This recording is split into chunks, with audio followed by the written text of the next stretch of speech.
Zapier, Postman, PostHog have all been compromised in a gigantic supply chain attack. But what's really bad is that tens of thousands of users have had their secrets stolen. Let me explain.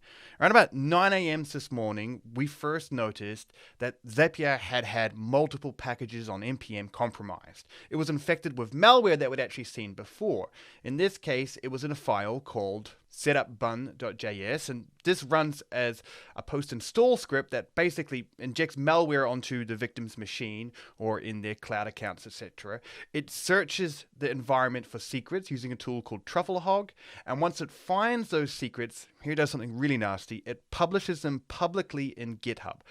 Right now, there's about 27,000 public GitHub repositories, all containing lots of secrets. They're encoded in base64, but you can very easily decode these. Here's where it gets really nasty, though. If the malware finds an NPM token or a GitHub token, it then self-propagates, meaning it will infect the new person automatically. When we first saw this, only a couple of 100 packages had been compromised, and the biggest ones were from Zapier. But later on the day, we saw more and more packages getting compromised, including from Postman, from PostHog, and lots of other organizations.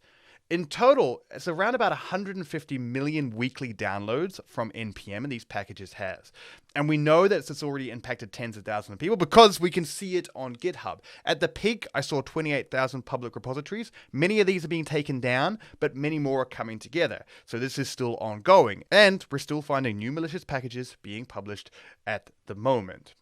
Now, this is a campaign called Shai-Hulud, the Second Coming. The Second Coming is reference to, we've already seen this malware before. It was a slight variation. They've made some improvements. With the last time, we only saw about 5,000 repositories get created.